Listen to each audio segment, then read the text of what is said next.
Hi everyone, welcome back to Crochet and Crime, where I crochet and I talk about true crime stories.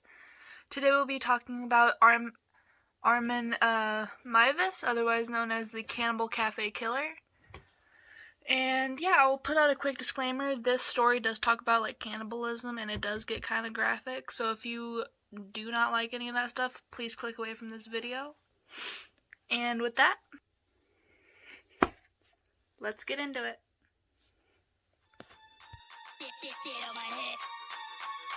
Let's get into it. So Armin was raised in Germany with his mother, father, and two older siblings.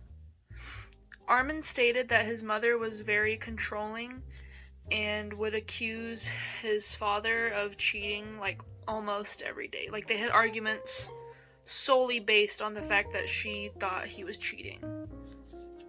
And so his mother pretty much baby trapped Armin's father with Armin.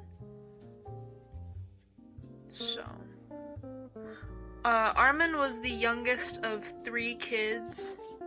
His siblings actually left Armin whenever he was fairly young, and they didn't want to be in that house anymore because of their mother. And when Armin was 7 years old, his father left as well, leaving Armin and his mother. Armin was 10 years old whenever he would fantasize about eating other people. He didn't exactly act on it, but he wasn't against doing it. So at 19, Armin moved out of the house and joined the West German Army, where he spent 12 years in the armed forces. And his fantasies slowly began to go away because he was more in control and more involved, more wanting to involve his life into the army. And so they kind of just went away.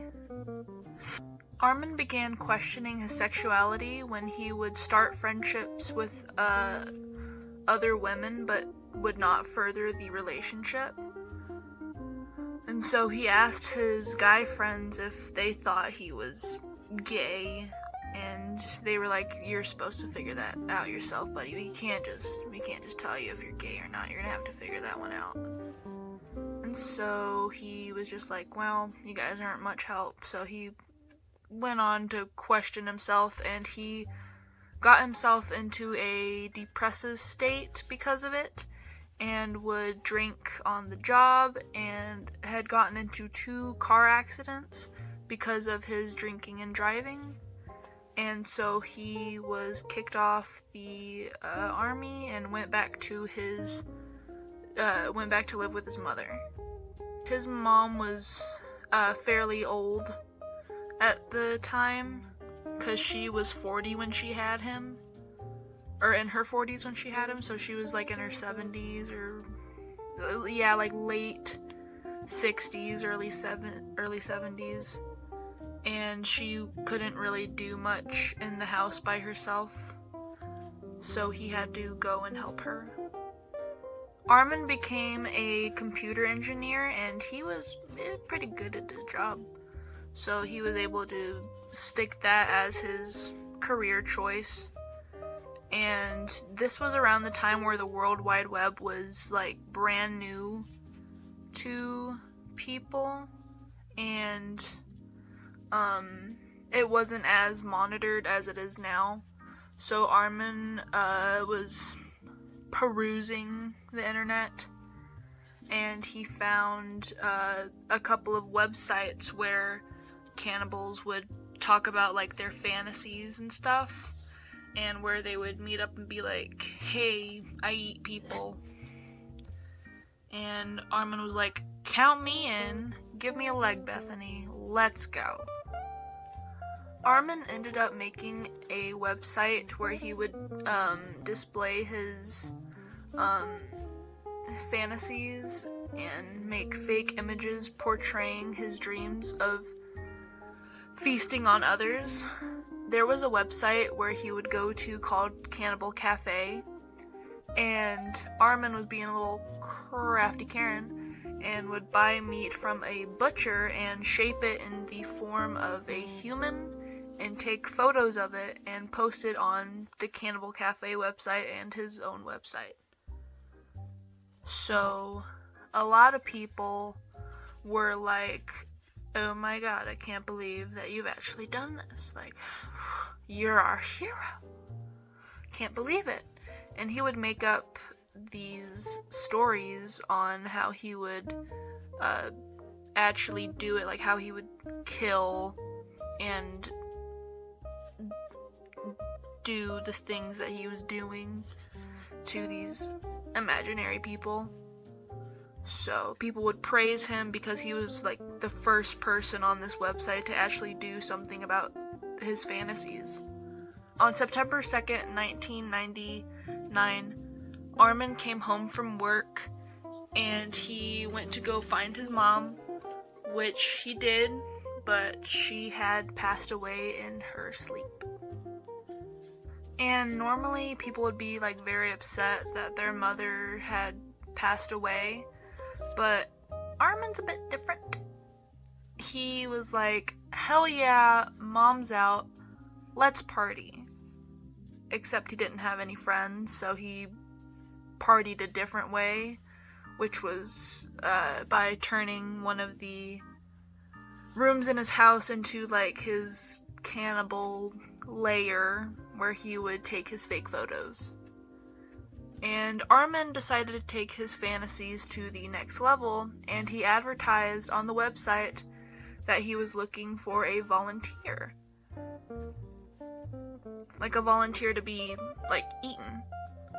And so he hit a few websites, and this was one of the many advertisements that he posted. I'm in search for a boy between 18 and 30 years old.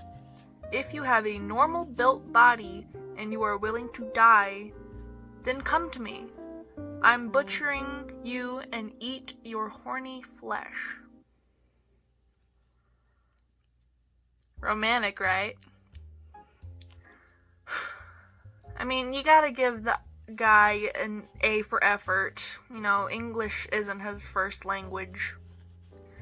So, Armin got his volunteer, and they met at Armin's house, and when Armin was describing what he was going to do to him and like basically give him the rundown of what was about to happen, the guy was like, screw that, I'm leaving.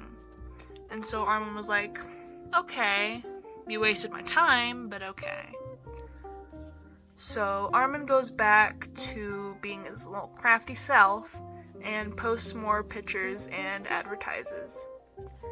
Eventually, he gets another volunteer. I'm gonna butcher the hell out of this name, I swear. Bernd Brandes. So they email back and forth, and Armin discusses how he was gonna do it. And Brandes throws in a few of his own ideas. One of them being them eating his,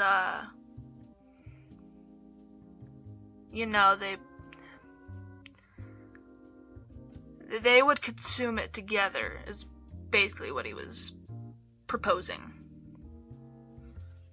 So Brandes went to Armin's house and they did the nasties, and Armin gave Brandes sleeping pills and other kinds of pills so that he would not feel any pain.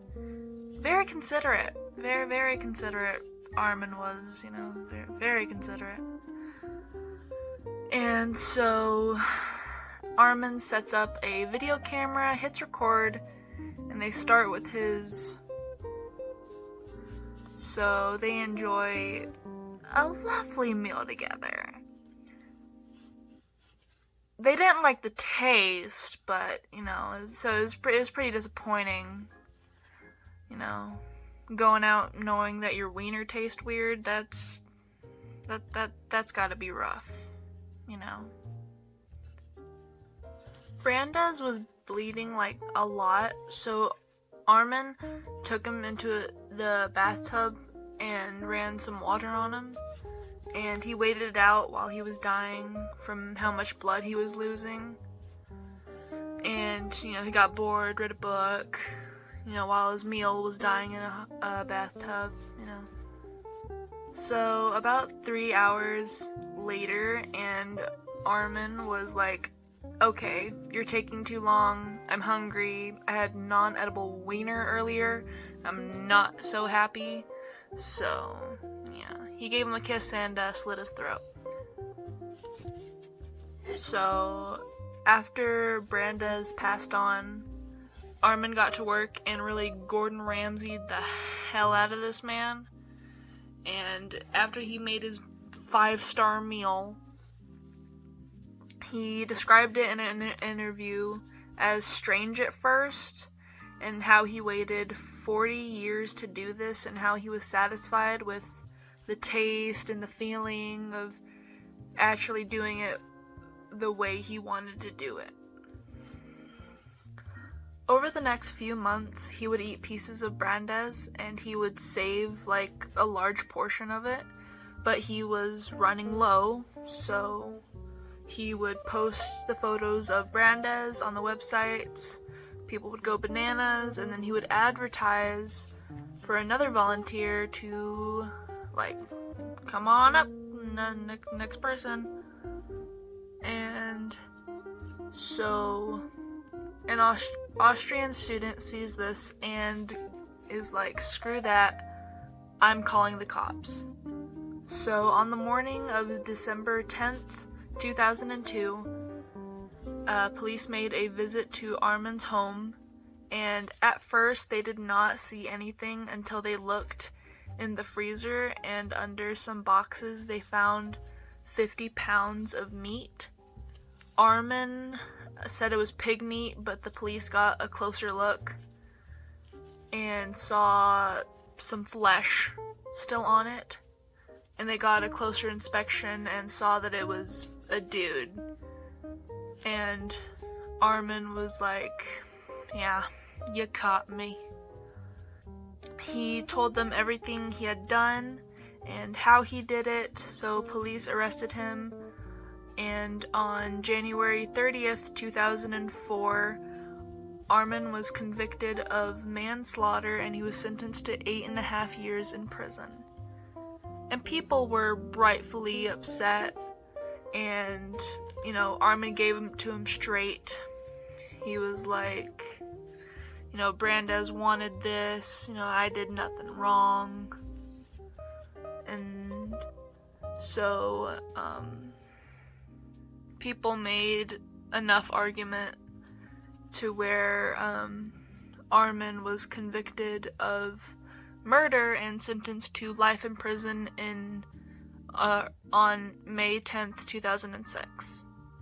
And as of recent interviews, Armin came out as a vegetarian, funny enough, and he is still in prison. But he has realized what he did was wrong, and in most of the interviews that you see of him, he's like fairly calm about it, which is a little weird. Well, I mean, of course, like, he's a weird guy, but like, it is just a lot of weird stuff. So I'm going to finish this up and I'll be right back. Alright, here's the finished product. It is a little jewelry bowl where I'm going to put all my rings and bracelets and all the other stuffs in here. So yeah, thank you all so much for watching. I hope you have an amazing rest of your day or night. Make sure to tune in for next week's video. And yeah, thank you all so much for watching. Bye!